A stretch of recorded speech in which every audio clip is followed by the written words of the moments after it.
Gandang hapon. Gala tayo sa kabilang farm.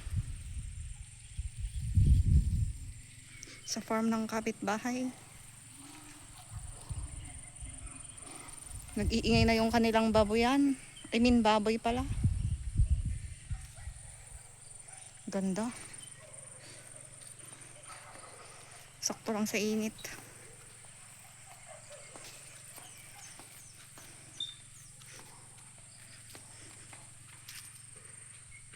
Doon tayo galing na part. May nakaraop dagaya man ni oh.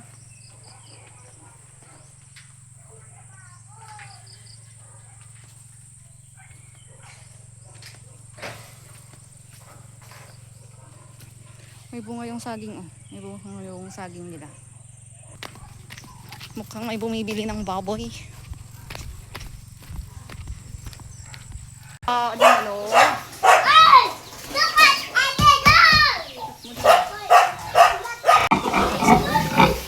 Uy, nagdadaktal. Ay!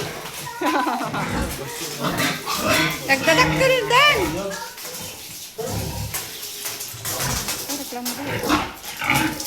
Nagdinigos, di baboy.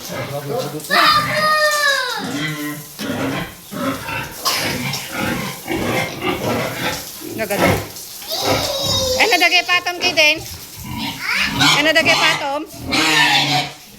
Uy, ito bundik. Wow.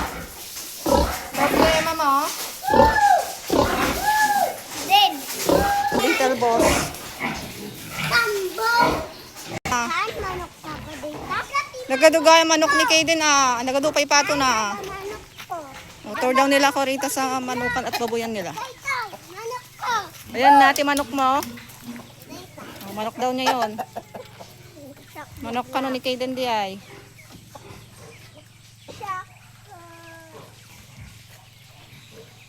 Ducks. Oy, aso ka din ni Kai. Bagyo ko di block ko. Oh, kay Kaden daw at kay Kwanto. Gimana ganon? Chale. Sa akin din live. Ako nga pato. Amo nga tiliwon? May papi pa. Akin aso di ay. Sak. Kiniki din. Kanya pa dito. Di pato? Wait. Pow. Kanya dito. Wait, there's a time. Ikati ma'am. Let's tour around. Kasi ikay pa. Baboy. Ay na. Walang available na fattening ngayon dito. Baboy, may siyako. Itane. Baboy. Ang ganda baboy.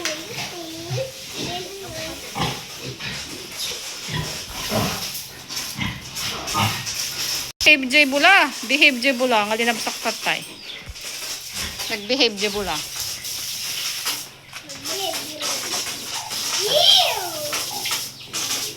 Feeder.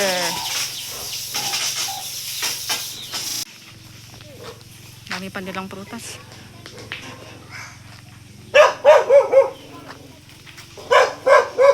Kidan, puro sunta ata yan.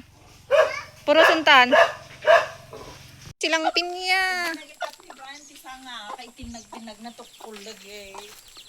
Gadubungan na oh. Nag-cute mo't dati nga pinyan.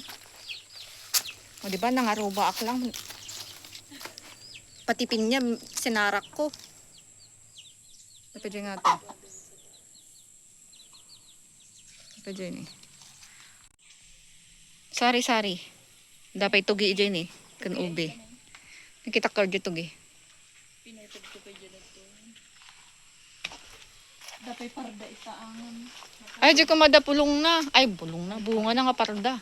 Nagmayat mo dyan bunga dyan yugon? Agsasabality shape na. Aman no. Agsasabality shape na talaga. O, agpuros tayo tigayabano tuloy. Lukban kaya mo kunak ko mga.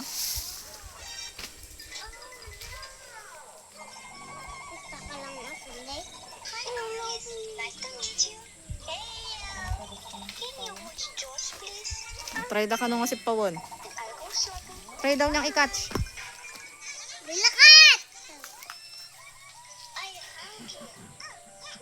Okay. Choy? Ay, naglaeng! Ano ti ag-catch? Basta di i-catch da. Loko nga kay din.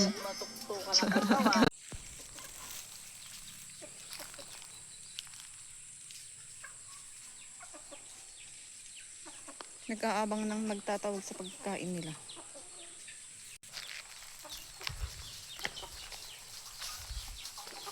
Oh, hindi makapasok sa net. Halak ka. Ang tangkad ng Maria de Agua. Nagnato. Nagdakkel po na. Uwi na tayo at magpakain na din ng alaga. Ito tayo dadaan. Sa hanging bridge.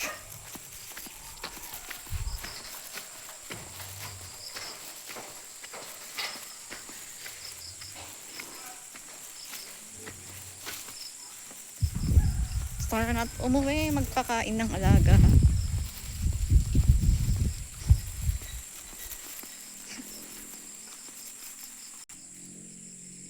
Pa-sunset na ulit. Uwian na. Ang liit na naman ng tubig ng ilog. Kawawa na naman ang mga palay growers sa baba. Oh. Maliit ang tubig. Uwian na. Let's go. At magpakain na din tayo ng alaga.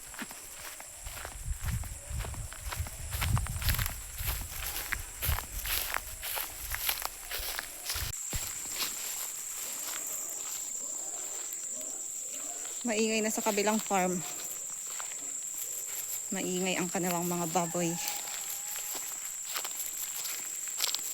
Tara na't magpakain din tayo.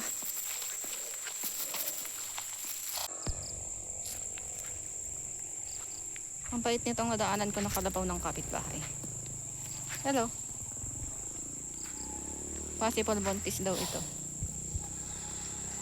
Oh, may dumadaan na motor sa hanging bridge. Choink.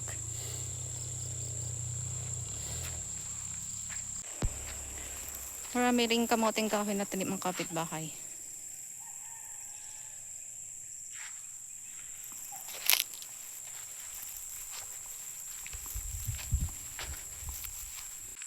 Dami nilang saging at nyug dito. Saging. Mga iniwan ng bagyo. Saging at nyug. At may tanim din silang kamote dito. Lapitan natin. Lapitan natin yung kamote nila. Ito. Halo-halo nga lang tong kamote nila. See. Ibang variety. Oh. Ibang variety yung kamote nila. Malawak din. Mas nauna silang nagtanim kaysa sa tanim namin na kamote.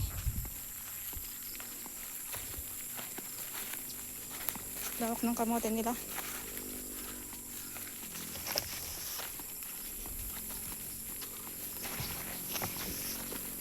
I think red tong iba dito. Kasi may ganito kaming tanim noon.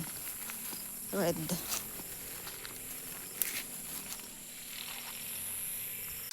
Lawak ko.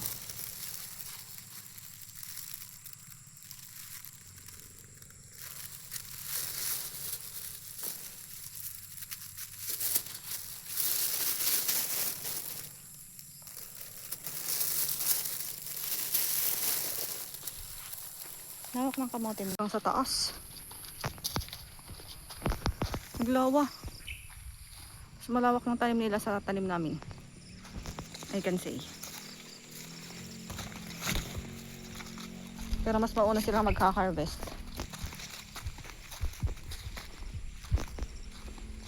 Tingin ko lang, mas mauna silang mag-harvest. Kasi nauna sila ng almost a month sa pagtatanim.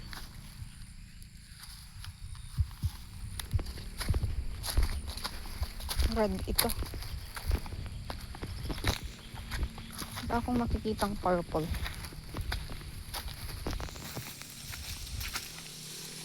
Tumaba ko. Wala akong nakikitang purple.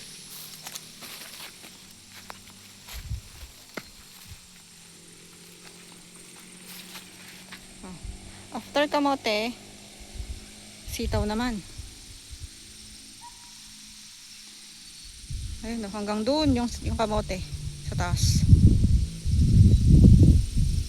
May bago silang sitaw. May old, pero may bunga pa din at bulaklak. May isa pa doon. Ito ang pinakabago.